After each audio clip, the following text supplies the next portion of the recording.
Es un tema un poco curioso, ¿no?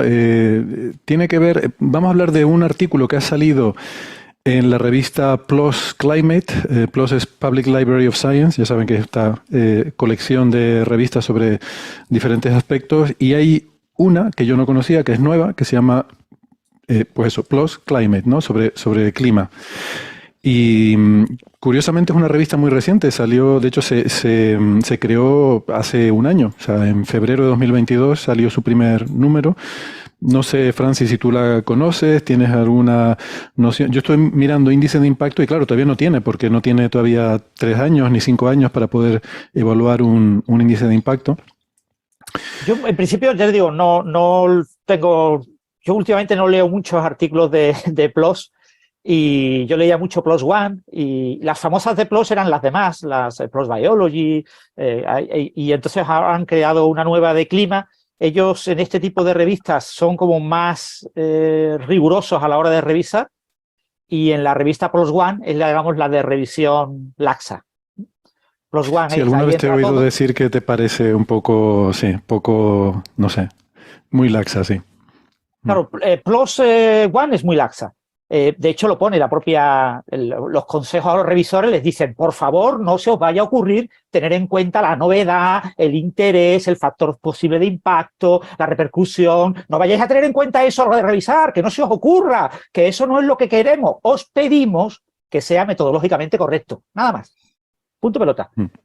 Es lo único que os pedimos. Eso lo dejan como muy claro, ¿no? Como diciendo, ¿qué pasa? Que muchos revisores pasamos completamente de lo que nos dice ese mensaje, ni siquiera nos lo leemos y revisamos exactamente igual que en cualquier otra revista. Entonces, te quiero decir, la mayor parte de los revisores le importa un comino lo que opine, lo que diga la revista sobre cómo hay que revisar.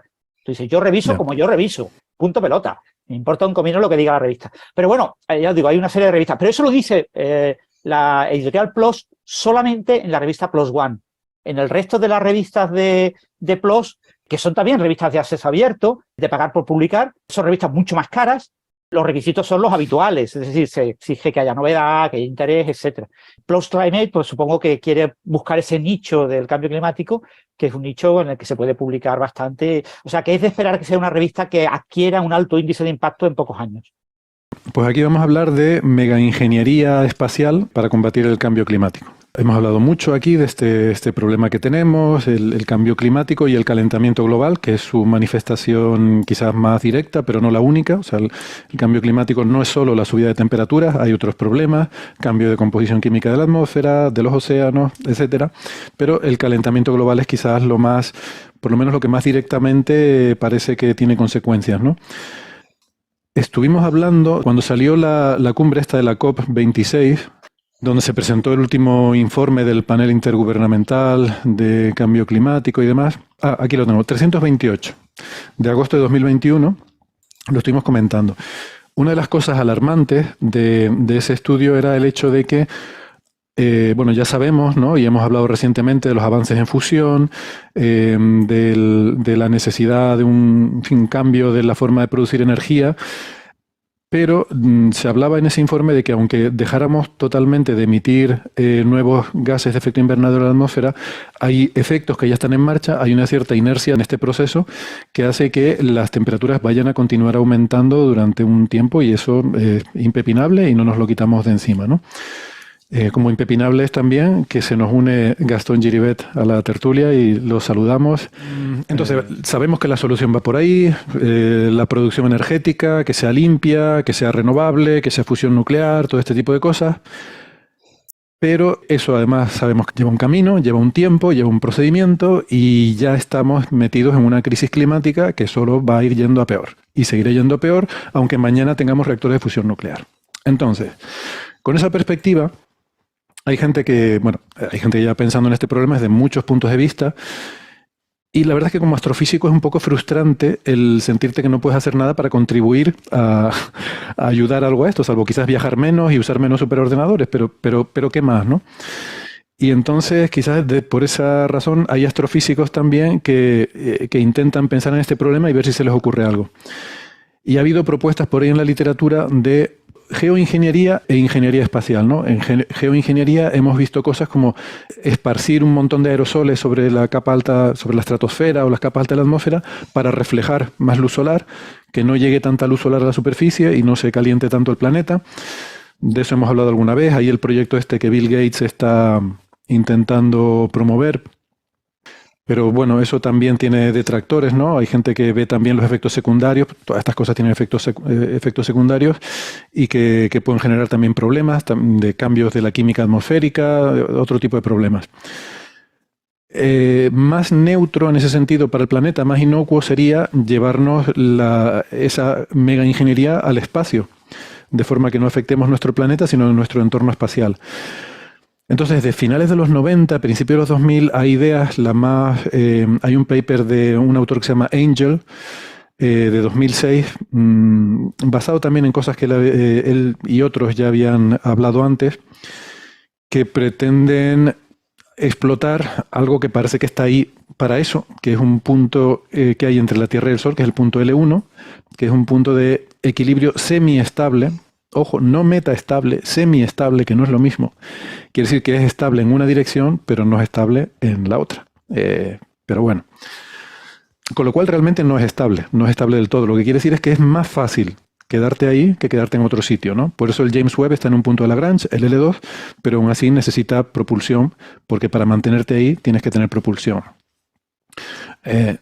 Angel proponía en su artículo el crear una gigantesca flota de naves espaciales, iba a decir satélites, pero no serían satélites porque el punto L1 está muy fuera de la órbita terrestre. Serían naves espaciales que tuvieran una sección eficaz muy grande, o sea, que fueran pequeñas de masa, pero que tuvieran algo como una vela que pudieran desplegar, algo muy ligero que tapara luz solar. Y se pusieran en el punto de Lagrange L1 y que hicieran sombra. ¿Vale? Esto es como la solución de primer orden que a uno se le podría ocurrir, ¿no? Y no digo que su trabajo sea una tontería, ni mucho menos. Te pones a leer el paper y está súper detallado, considera un montón de cosas. Es un paper, la verdad, que bonito y que plantea diferentes problemas y diferentes posibles soluciones y demás. Pero, fíjate lo que estamos pensando. Para que eso sea eficaz, tienes que poner una sombrilla que sea básicamente del tamaño de la Tierra. O sea, tienes que cubrir una superficie equivalente al área de la Tierra, llenarla de naves espaciales que tengan propulsión para mantenerse ahí durante el tiempo que necesites. El número en todas estas cosas siempre es como del 1%. Se trata de intentar bloquear el 1% de la luz solar, que eso, bueno, según los cálculos está asociado a una reducción, creo que es algo así como que un 1% es un grado de reducción global de temperatura, ¿no? De ese orden. Entonces, sí, tendrías que cubrir una superficie equivalente al tamaño de la Tierra con un llenado del 1% de superficie. Bueno, o sea, ustedes no se pueden imaginar. Si haces el cálculo de cuántos satélites de 2 metros de diámetro tienes que lanzar para eso, es una barbaridad, es una cosa inimaginable. No me acuerdo ahora, es que no tengo el número delante, por eso digo, es muchísimo.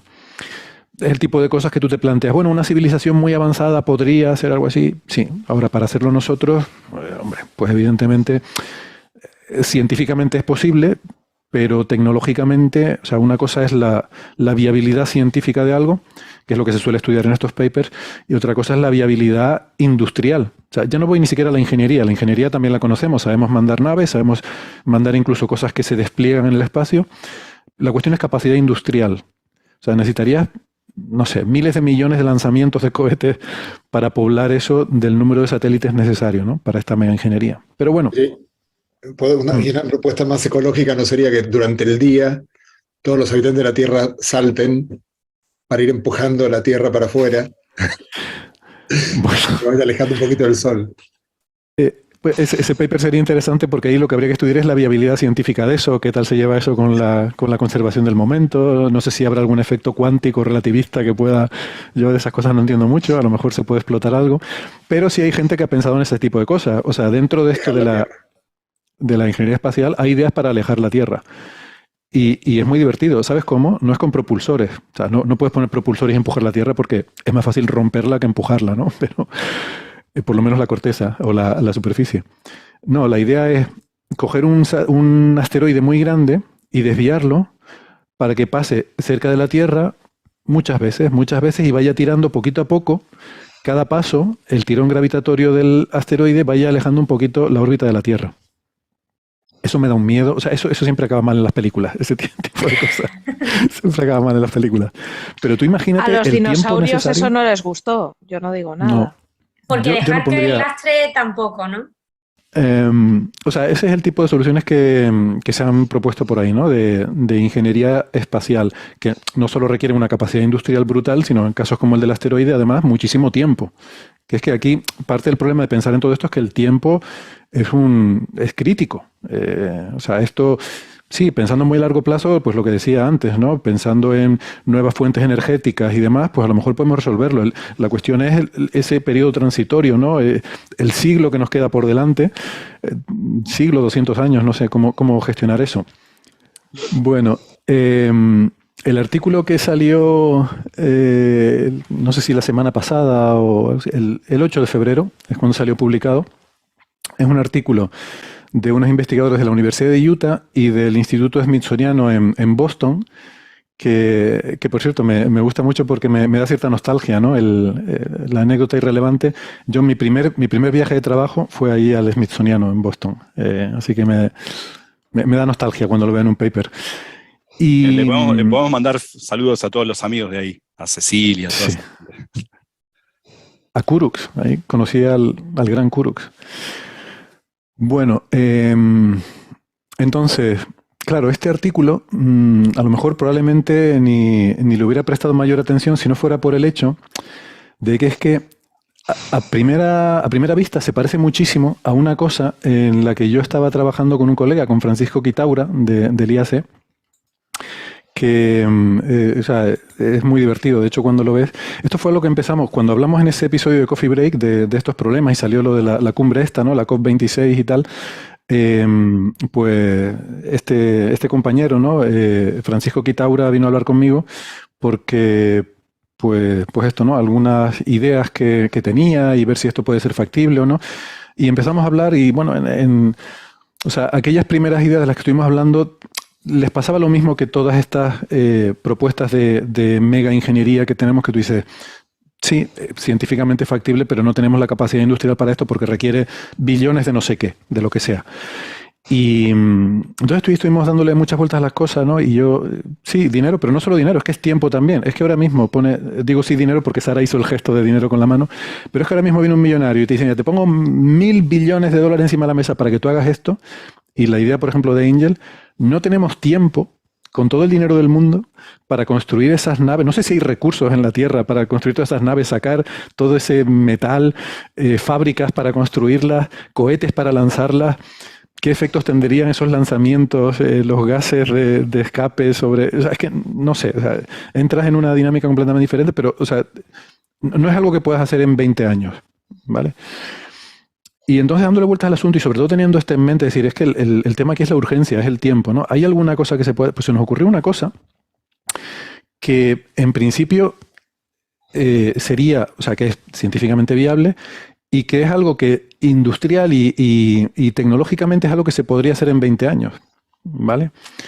Estuvimos trabajando en eso un tiempo y tal y no llegamos a resolver todos los detalles del asunto, ¿no? Y entonces, pues bueno, se nos quedó ahí un poco la cosa, se nos enfrió y lo dejamos un poco ahí porque no lo pudimos resolver del todo. Y resulta que este artículo que acaba de salir se parece, cuando lo ves a primera vista, de hecho, lo primero que pensé es, digo, we've been scooped, fue lo que dijeron, ¿no? Cuando lo del Big Bang, ¿no? Nos lo han pisado. Que realmente no es pisarlo porque llevamos, seamos honestos, más de un año que habíamos dejado este tema porque lo habíamos dado un poco por decir, esto es una salvajada, y lo habíamos dejado de lado. Pero claro, cuando vimos esto, el artículo se titula Polvo como escudo solar. Y no es una referencia a San Valentín, es la idea que proponen. La idea que proponen es usar polvo de la Luna, extraído de la Luna, para apantallar la luz solar. Bueno, esto es lo que habíamos pensado también Francisco Quitaura y yo. Matar moscas a cañonazos. ¿Qué pasa? Que, o sea, a priori, la cosa es interesante porque lanzar desde la Luna es mucho más sencillo y mucho más barato que desde la Tierra. Eso es una obviedad. Entonces ellos lo que plantean es lo del el parasol en el punto de Lagrange L1, pero hecho con polvo lunar, no con naves espaciales. Y entonces en el artículo pues desarrollan esa idea y es una bestialidad. O sea, la verdad que el artículo es bastante detallado sobre las propiedades del polvo, la interacción con la luz, en fin, un montón de cosas. Pero al final el asunto es que, claro, necesitas una cantidad de polvo muy grande, del orden de 10.000 millones de kilos por año. 10.000 millones de kilos por año. ¿Por qué? Porque, como les decía, el punto de Lagrange no es completamente estable. Entonces ese polvo se va dispersando, va desapareciendo. No es que se disperse, es que si tú lo lanzas, ellos plantean dos posibilidades. Una es construir una plataforma allí, en el punto de Lagrange L1, que desde esa plataforma se vaya lanzando el polvo. Bueno, eso para mí ya entra dentro de mega ingeniería. Bueno, esa era la primera idea, pero claro, eso es mega ingeniería espacial. Eso requiere construir una superplataforma, requiere llevar el polvo ahí, ¿vale? Y luego de ahí lanzarlo al espacio. La cantidad de polvo de la que están hablando, no sé si 10.000 millones de kilos, dicho así nos hacemos idea, pero esto requiere lanzarlo, si fuera a lanzarlo desde la Tierra, estaríamos hablando de 20.000 lanzamientos al año de cohetes Saturno V. El cohete más potente que jamás ha hecho la humanidad, que es el que era para ir a la Luna, harían falta 20.000 lanzamientos al año de estos cohetes. Desde la Luna serían solo Eso ¿Sí? tiene una huella de carbono que alucinas. Bueno, claro. No sé si, no recuerdo ahora el combustible que usaban, ¿no? Porque no sé si fuera hidrógeno, no habría huella de carbono. Bueno, pero habría huella de agua, que es casi, también genera efecto invernadero el vapor de agua, ¿no? Sería uno cada 20 minutos, más o menos. Ni siquiera hice el cálculo, pero sí, suena algo así. Si fueran desde la Luna, pues serían 2.500 lanzamientos desde la Luna, sacando el polvo de la Luna y lanzándolo. Con el subsiguiente, el desarrollo de bases de lanzamiento desde la Luna donde puedas tener 2.500 cohetes Saturno V para lanzar al año. O sea, que son de estas cosas que para mí siguen siendo soluciones un poco conceptualmente viables, pero que industrialmente siguen estando totalmente fuera de nuestro alcance, ¿no? Pero la idea es eso, es lanzar polvo lunar continuamente a ese punto de Lagrange L1 y que pues vaya siendo ahí una especie de... También plantean la posibilidad de usar estos, ¿cómo se llama esto en español? Como cañones electromagnéticos, que es una cosa que están desarrollando mucho los militares y existen prototipos que es como una especie de cañón, pero que... Yo te lo dije. Sí, las gorras con el láser para arriba. La gorra con el láser. Y cargados Sí. con energía solar, de día. Ya está. Sí. Un móvil perpetuo. A lo mejor es más fácil eso que esto. Es la versión Bueno. moderna de rebota en tu culo explota. O sea, lo que te llega lo vuelves a lanzar y ya está. Lo vuelves a lanzar. Bueno, para eso no haría falta láser, haría falta espejos directamente. Que vayamos con espejos en la cabeza También. y eso empujaría la Tierra, ¿no? Bueno, por intentar evitar mover la Tierra, por los posibles efectos secundarios que eso pueda tener, que ahora mismo no soy consciente, esa era un poco la idea que plantea esta gente, ¿no? Si quieren luego entramos en más detalles, pero me gustaría comentarles las que teníamos Paco, Quitaura y yo, que está basada también en el uso de polvo lunar, pero es un poco diferente y creo que es la única de estas ideas de mega ingeniería espacial que realmente es industrialmente viable a día de hoy. La idea que teníamos es no lanzar el polvo al punto de Lagrange L1, sino simplemente sacarlo de la Luna y que según la Luna va orbitando alrededor de la Tierra, va creando un anillo de polvo alrededor de la Tierra. ¿Vale? O sea, es crear un anillo artificial para la Tierra. La Tierra, la pobre, no tiene anillo. Y esto en San Valentín es muy triste. Entonces, vale, me quedó muy forzada esta referencia. Ya lo voy a dejar ya no voy a hacer más, lo siento. Pero hay planetas que sí tienen anillos y claro, si la Tierra tuviera un anillo, pues podría ser útil. O quizás no, porque tendría que tener la orientación adecuada para tapar el Sol, yo qué sé. La cuestión es que la idea era eso, ¿no? Sacando polvo Pero si lunar. haces un anillo, Héctor, perdón, si haces un anillo inclinado un poquito, quizás haces un poquito de sombra, ¿no? Si lo que se quiere es ese 1%. Sí. Bueno, no hace falta porque simplemente modulando la cantidad de polvo que quieres sacar consigues ese 1%. Lo que no quieres es taparlo todo, porque la cantidad de polvo es una barbaridad. O sea, si tú, la Luna está a 300.000 kilómetros de la Tierra. Si tú quieres hacer un anillo de un radio de 300.000 kilómetros, necesitas una barbaridad de polvo. Si el de esta gente era 10 a la 10, el nuestro es 10 a la 13. ¿Vale? Es mucho polvo. Pero cuando haces las cuentas, hay de sobra en la Luna. Quiero decir, no vas a desmantelar la Luna para hacer eso. Y es una fracción ínfima del material lunar. Y de hecho del regolito lunar. Lo bueno es que la Luna ya tiene la superficie cubierta de regolito. ¿Vale? Si tú quisieras sacar la cantidad de polvo que necesitas esparcida, distribuida sobre toda la superficie de la Luna, creo que era menos de 1 milímetro de espesor.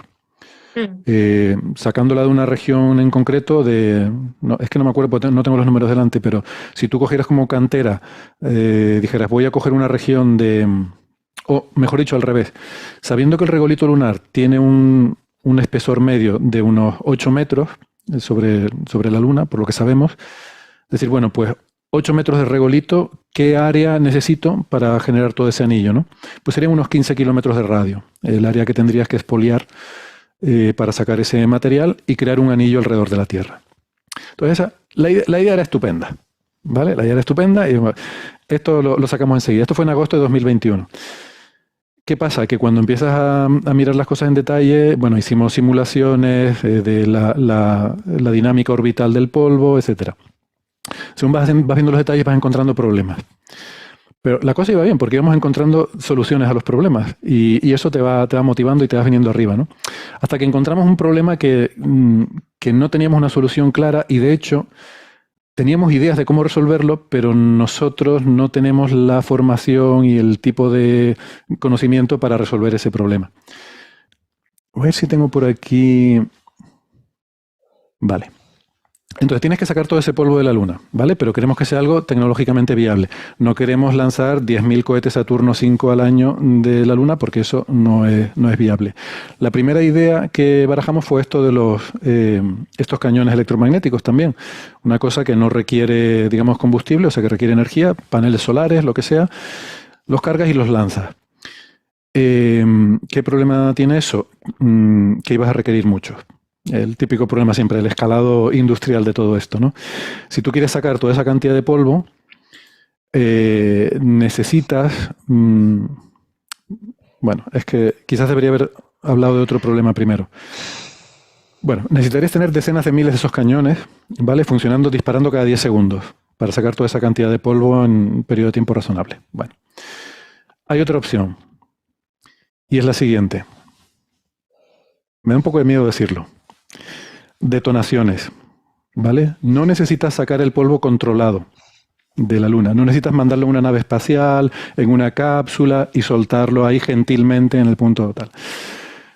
Detonaciones y barreno y fuego, como decían aquí en mi tierra cuando se usaban barrenos para construir. La velocidad de escape de la Luna son 2 kilómetros por segundo. Es relativamente fácil sacar cosas de la Luna con esa velocidad de escape tan baja. Estamos hablando de 10 a la 13 kilos de material. ¿Cuántas bombas harían falta? Un número ridículamente grande de bombas, salvo que aprovechemos nuestra sofisticada tecnología de destrucción que hemos desarrollado a lo largo del siglo XX y aquí podemos meter a Bruce Willis y banda sonora de Hollywood, todo lo que quieras. No, ya lo dijo Mamá Ladilla, esas bombas nucleares están cogiendo polvo. Pues sí, con bombas atómicas. Da un poco de miedo decirlo y por eso tampoco a lo mejor nos hemos atrevido a publicarlo todavía por aquello de no salir por ahí como los científicos que quieren poner bombas atómicas en la Luna, ¿no? Pero si uno lo piensa, ¿qué mejor uso? Ya lo dijiste acá, está en YouTube, o sea, mañana está en todas las tapas del mundo. Pero con la poca gravedad que tiene la Luna y el polvillo que hay por todas partes, ¿unos ventiladores? O sea, es una cuestión de energía. Hazte el cálculo de energía y la cosa no da. La cosa no da. Necesitas, de nuevo, o sea, una super mega ingeniería.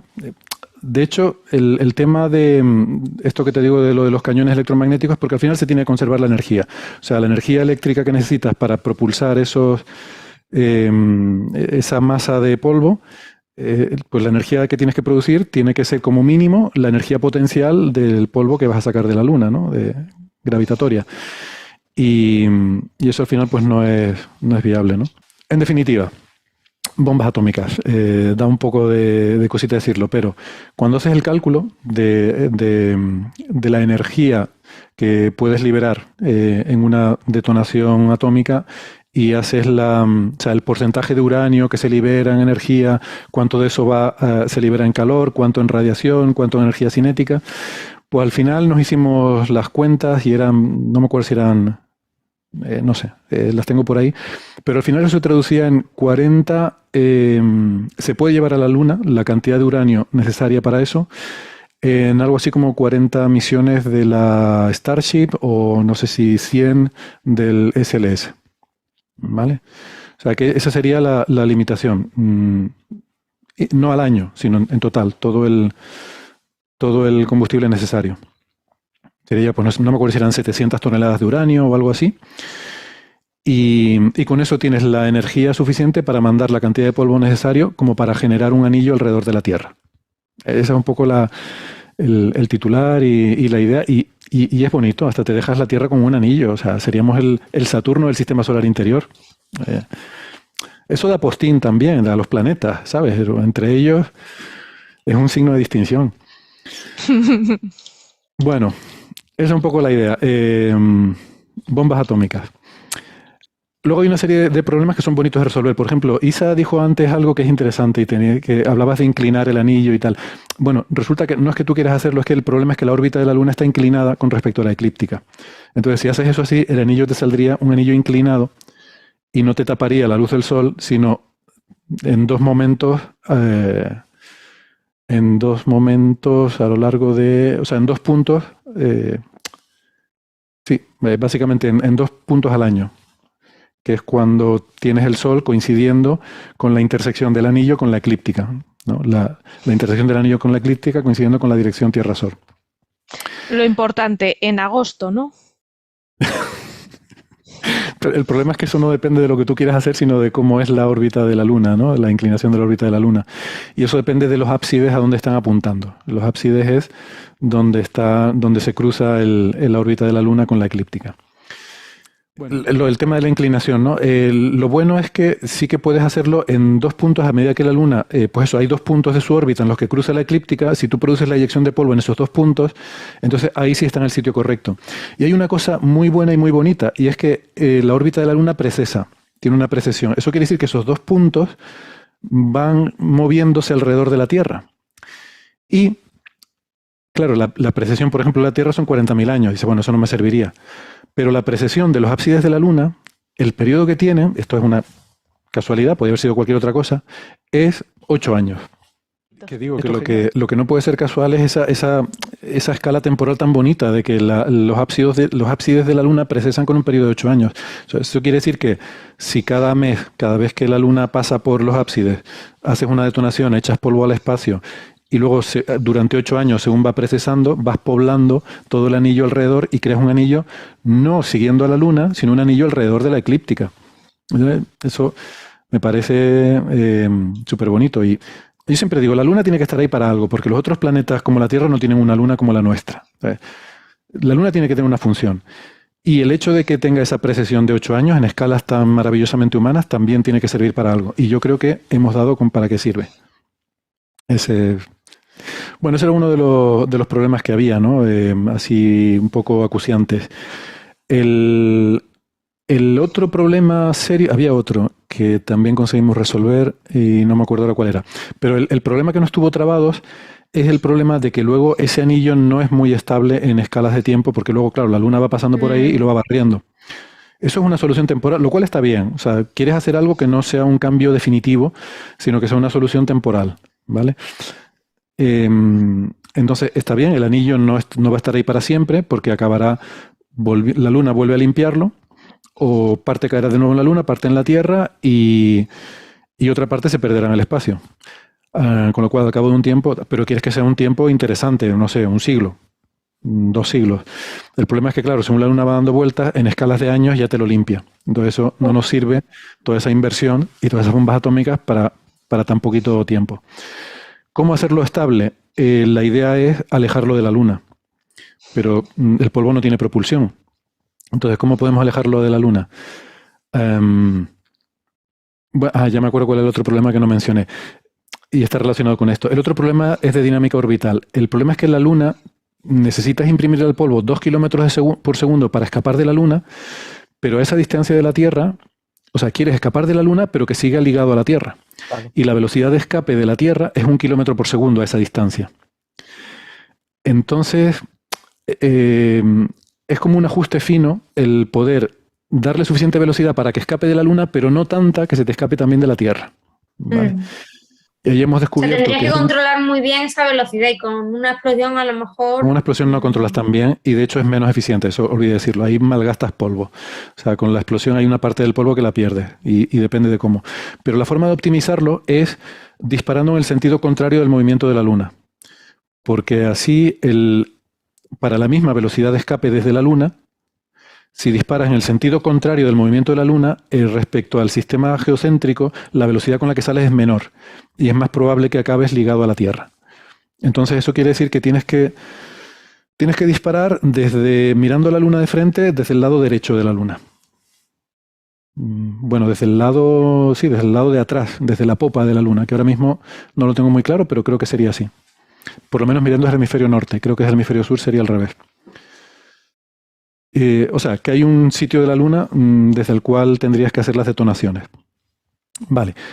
Luego, para que el polvo se quede, lo que tenemos en mente es aprovechar viento solar, que lo empuje, o sea, sacarlo de tal forma que según va saliendo, el viento solar empuja en la dirección contraria y acaba en una órbita más corta que la de la Luna, más cercana a la Tierra.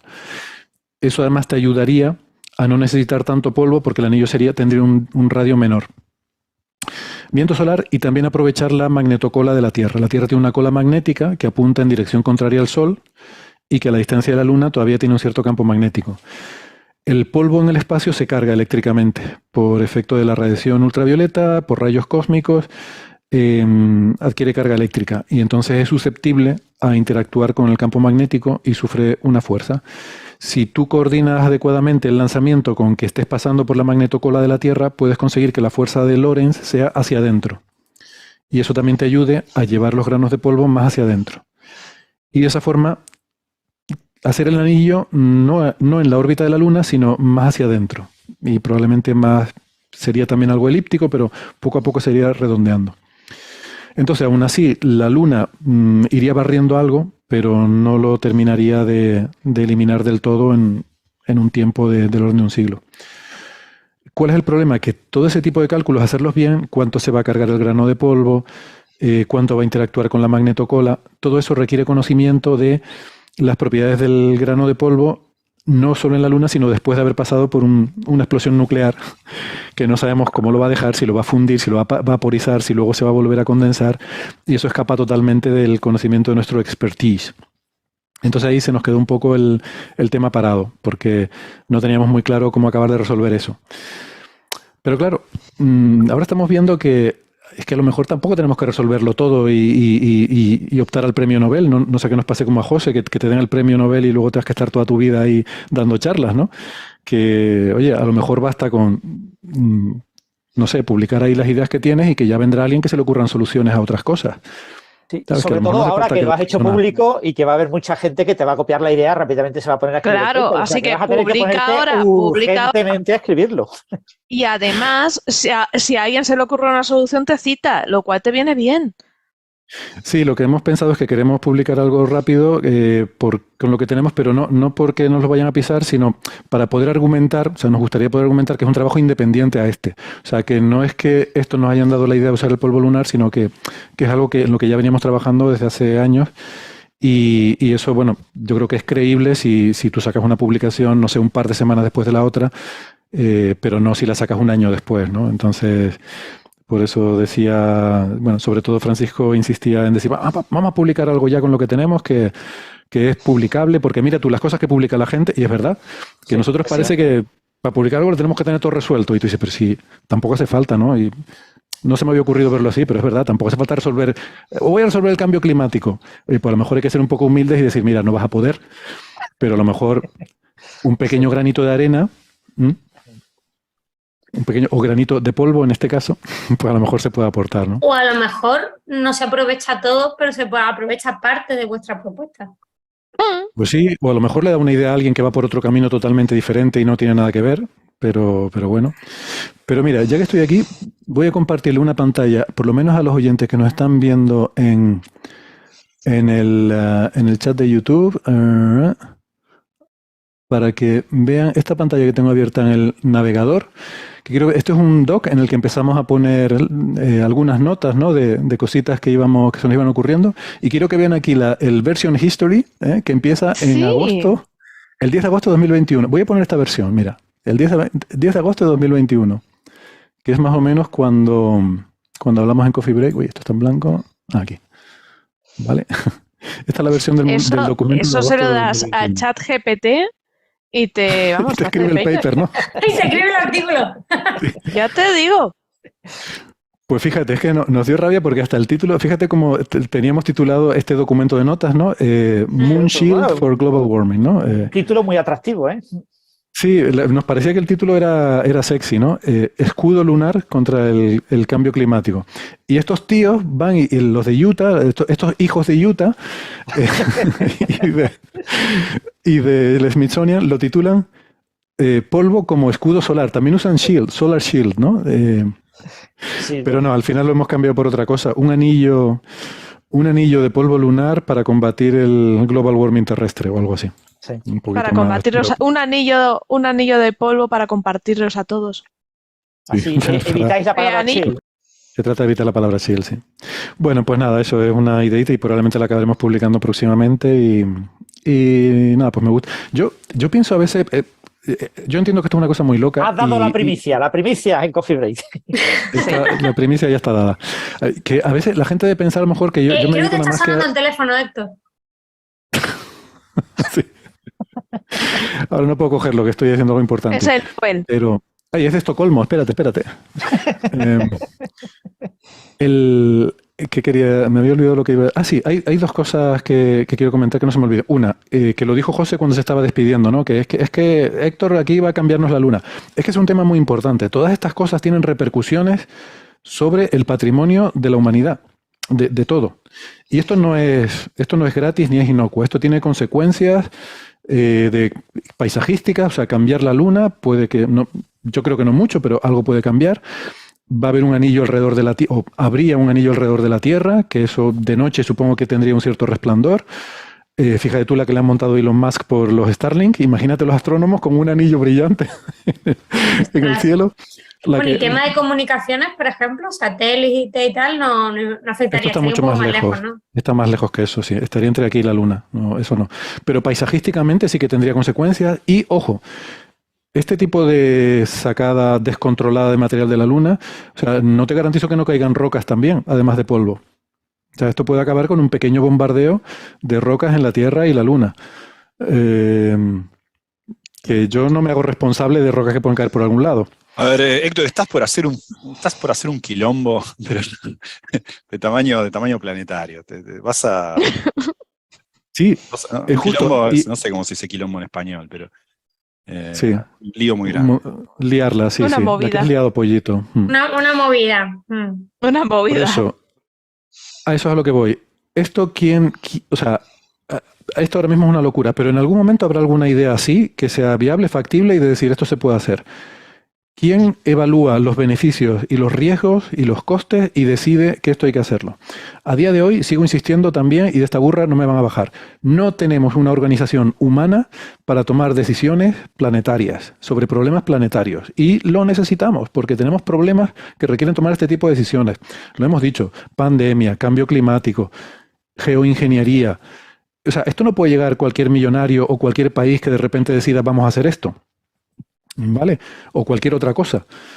En algún momento tenemos que establecer una autoridad planetaria, porque esto de las naciones llevamos así desde el siglo de oro y antes. Y está bien, ha tenido su utilidad, pero ya no sirve. Las naciones ya no sirven. Necesitamos un gobierno planetario que decida si hay que desviar un asteroide, a dónde hay que desviarlo, hacia el este o hacia el oeste. Que decida si hay que cerrar fronteras por una pandemia con no sé qué, si hay que vacunar a la gente porque tal. Que decida si conviene o no sacar polvo lunar para hacer un anillo a la Tierra. Si hay que permitir megaconstelaciones de satélites o hasta qué punto.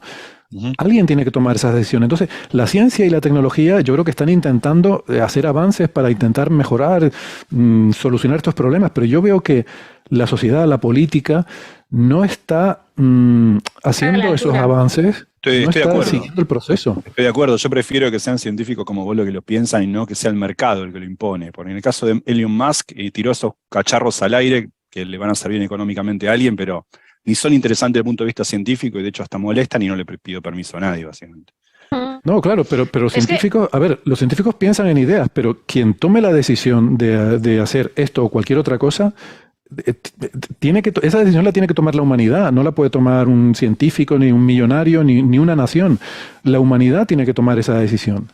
Tiene que evaluar los riesgos que comporta y los beneficios que pueda aportar y ver si vale la pena o no.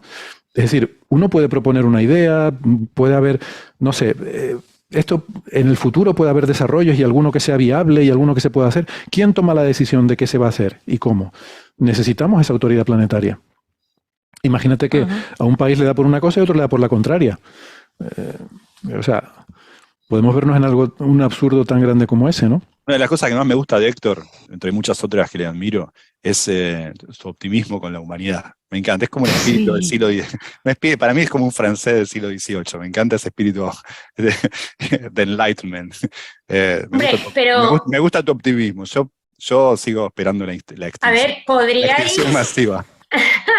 Bueno, eso es una forma de optimismo también, según cómo se viva. Podría hacer un Pathfinder del proyecto para valorar algunas cosas, ¿no? Sí, pero sigue haciendo falta algún tipo de... O sea, sigo sin ver movimiento social para la humanidad llegar a tener un órgano de decisión que permita tomar decisiones sobre problemas planetarios. Y a mí eso me preocupa. Es lo que... Para mí esa es la mayor preocupación que tengo ahora mismo con la humanidad, fíjate. Que no veo un liderazgo.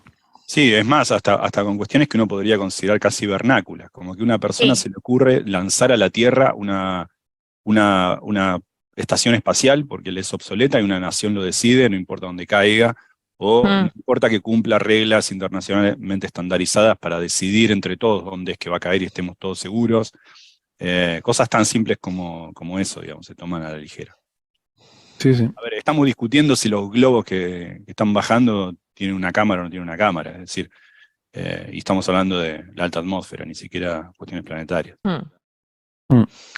Sí, sí. De todas formas, yo, Héctor, si ya me fastidia la constelación Starlink, las observaciones nocturnas, imagínate un anillo. No hay una solución más fácil. Bueno, hay una diferencia, ¿no? Dependiendo de dónde caigan los pobres observatorios, ahí tapaditos. Bueno, no y tapas todo el observatorio. El ciclo día-noche de muchos seres vivos, ¿no? También. Bueno, a ver, no, tampoco es eso. O sea, tampoco es un sol artificial, ni vamos a hacer aquí Tatooine y 2 soles y tal. No. O sea, es un anillito invisible a simple vista. Solamente visible por la noche. Claro, es un 1% de opacidad lo que tiene. Es prácticamente transparente. Sí. Es muy pequeñito. Otra cosa es que por la noche el resplandor que dispersa, como la luz zodiacal, pues tú imagínate la luz zodiacal, pero en una banda por el cielo, y no es todo el cielo. O sea, la diferencia con Starlink es que los Starlink se mueven por todo el cielo. Te pueden aparecer en cualquier lado. Esto no, esto es una banda bien definida, que es la eclíptica además. Es como dibujar en el cielo, esto es la eclíptica. Y la dibujas como una línea y todo el mundo la puede ver por la noche. ¿Vale? Es esa banda y muy, muy finita. O sea, vistas de la Tierra sería muy, muy delgadita. Entonces, bueno, pues puedes tener la mala suerte de que tú quieras observar algo que esté justo detrás de esa banda. Pues sí, sería una puñeta. Pero el resto no le molestaría. Pero bueno, a alguien le puede caer un trozo de roca en su casa y matarlo. Yo qué sé, ese tipo de cosas. Yo no voy a tomar esa responsabilidad, obviamente. Pero ¿quién la toma? ¿Quién decide pues sí, vamos a hacer esto y bueno, si a alguien le cae una roca y lo mata, pues mala suerte, pero es más importante, pues, no sé, resolver el cambio climático, darnos un periodo de tiempo. Eso es un tipo de decisión para el que no tenemos una estructura montada. Y eso es lo que, en fin, lo que a mí me preocupa. Es que tú imagínate, si ya tienes con un Dobson de medio tamaño, tienes que hacer yoga para observar, imaginaos esquivando anillos. Sí, Eso bueno, se tiene, ya te digo, es la eclíptica eso y- vale como noche de entrenamiento en el gimnasio, te lo digo yo. Tienes que coger una flexibilidad. y bueno, Pero también bueno, me gusta- los acuerdos, eso que decías, Héctor, yo suelo ser optimista, pero en eso, en el tema político, suelo ser pesimista. Y en Europa, bueno, nos hemos puesto de acuerdo en muchas cosas, ¿no? Pero creo que normalmente viene por necesidad. Y el problema es que creo que la gente no es consciente de la necesidad que hay. Porque hay necesidad, pero Sí, sí. a mí no me va a pillar todavía. Que Sí, además es mentira. Sí, pero vamos. se pusieron de acuerdo en muchas cosas, como en Bolonia, por ejemplo, todas ideas geniales. Uf, Sí. Pero tú estás diciendo Europa, pero tú imagínate el mundo. Sí, sí. Por eso te digo que en El mundo Europa ponerse de acuerdo. compartimos, o sea, que somos muy parecidos, ¿vale? Muy parecidos en muchas cosas. Me estás ofendiendo. No. Yo creo que en Europa, mira, cuando viene un indio o una india y te dice, yo hablo italiano, y el otro, yo hablo francés, yo hablo español, y te dice el indio o la india, mira, en realidad habláis lo mismo. Vos me decís que, yo te lo digo yo como una persona que está más lejos de la India. También vos dirías culturalmente no, pero creo que sí igual. Vos me decís que un napolitano y un sueco de Karlstad es lo mismo. no. Bueno, no digo que sean iguales, pero que digo que compartimos muchas cosas. Y sobre todo, además, es que estamos muy juntitos. Así que es mejor que nos llevemos bien. Sí, sí. Pero bueno, eso se podría aplicar a toda la humanidad. O sea, que es el... En fin, yo lo que veo es que cada vez tenemos más problemas planetarios, que cada vez dependemos más de... o cada vez...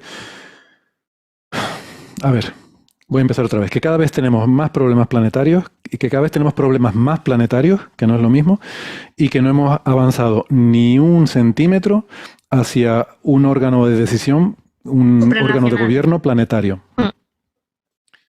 Y ya está. Y ese es mi gran tal. Y la verdad que pensábamos, si nos lo dejan y nos lo admiten los referís y los editores y tal, pues hablar sobre eso, ¿no? Sobre dejar ahí en la discusión final un poco de divagar sobre, oye, que este es un problema que hay que ponerse ya las pilas. No me refiero solo al cambio climático, el problema de un gobierno planetario. Algo hay que hacer. Y ya sé que existen las Naciones Unidas, pero me mantengo en lo que digo. Bueno, pero no son efectivas. Bueno, o sea, por eso me mantengo en lo que digo. Para la toma de decisiones ni urgentes ni muchas cosas. Sobre todo porque no puede imponer las decisiones. O sea, no tiene una capacidad de... ¿Estáis conmigo en hacer campaña para Héctor for President? De Orbe. Dictador mundial. Hace falta un dictador mundial. Sí, yo lo veo. Siempre, sí. ya lo dijo Platón, es mejor un buen dictador que un dictador bueno, ¿no? Dictador bueno. ¿No? Un rey filósofo. No, pero hablando en serio, hay un antecedente, por supuesto, la condición histórica es totalmente distinta, tanto en la sociopolítica como también en el problema del cambio climático. El problema era otro, estoy hablando de un mundo distinto en la década del 50, donde todavía el sueño de dos mundos posibles no empezaba a crujir del todo. Una posición sociocultural totalmente distinta, pero hubo un antecedente que era la preocupación por las armas nucleares. Eso también demandó y hizo que mucha gente propusiese, Einstein entre ellos, la configuración de justamente un gobierno o una institución a escala planetaria que tomase decisiones sobre, en ese caso, ese problema.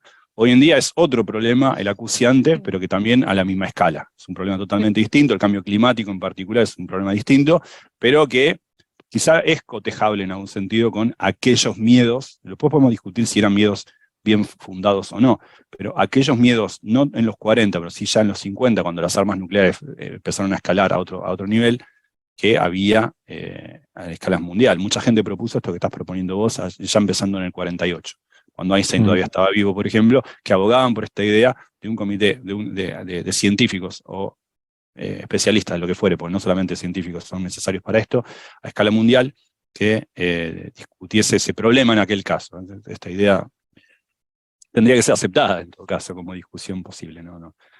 Vos decís si los referís o editores lo permiten. Me parece que proponer eso, en ese sentido, tendría que permear como idea. Sí, sí, bueno, pero yo ni siquiera hablaba de una tecnocracia, sino simplemente, en fin, que la sociedad, como sociedad, se dote de sus propias formas de tomar decisiones, ¿no? Aunque sean, en fin, la política de toda la vida con la que vemos en nuestros países y que nos aburre tanto, pues a escala más global, pero que por lo menos exista algo, ¿no? Es lo que yo diría ahí. Bueno, y nada, simplemente ya vamos a ir pasando ya de tema, salvo que alguien tenga alguna cosa así urgente y relevante que decir. Yo solo quiero... Bueno, dice. Nada, esto es una anécdota que sabes que conozco, porque te lo he comentado antes, que un saludo a Paco, porque sí. Francisco Vitaura para mí es Paco, el único junto a Manolo Camiseta del Betis que me pasaban la pelota jugando al fútbol en Cargill. Porque a una española bajita mujer le dio por jugar al fútbol en Alemania. Y yo juego más que me gusta jugar. Y entonces ahí ni sabía alemán ni nada todavía. Entonces los únicos que me pasaban la pelota eran Paco y Manolo. Y casi meto un gol porque como no le importaba a nadie, pues me acerqué mucho a la portería y casi meto un gol de palomero ahí. Entonces, pues un abrazo. No podía dejar de darle un abrazo a Paco. Muy bien, muy bien. ¿Qué jugabas, de extremo o algo así, no? Jugaba mi bola, porque bajita. lo pregunté y le dije, ¿en qué posición me pongo? Me suele gustar jugar de lateral, porque me suele gustar correr y dar pases. Vale. Pero no me hacían ni caso. Básicamente me dijeron, tú haz lo que quieras. Y entonces dije, sí. Bueno. Sí, así de defensa central no te veía yo. No. Por constitución corporal. Bueno. Que nada, yo solo quiero aclarar, porque claro, la gente me ve hablar de locuras en Coffee Break y pensará a lo mejor que a mí me pagan por estar pensando en locuras. Y yo quiero aclarar que no me paso el día pensando en locuras. Lo reconozco. Yo quiero aclarar que la gente va a pensar que me pagan para pensar locuras el día, pero yo quiero aclarar que no solo a mí, sino a todos mis compañeros también. Pues ya me lo has arreglado, Gastón. Yo iba a decir que no, que es un efecto de sesgo, que realmente el 99% del tiempo estoy con otras cosas, pero que son aburridas para Coffee Break, pero que hay un sesgo de que las que cuento aquí son las más locas, claro, porque si no, no le interesan a nadie. Que por cierto, deberíamos buscarle un nombre a ese sesgo, ¿no? No se me ocurre cómo podríamos llamarlo, aunque... Fíjate, casualmente estaba viendo el otro día un paper del Loeb en... bueno, vamos a cambiar de tema. ¿Han visto el de las esferas de Dyson rotas y los objetos interestelares? Ese es bueno. Qué crack el tío. Pues nada, otro día hablaremos de eso seguro.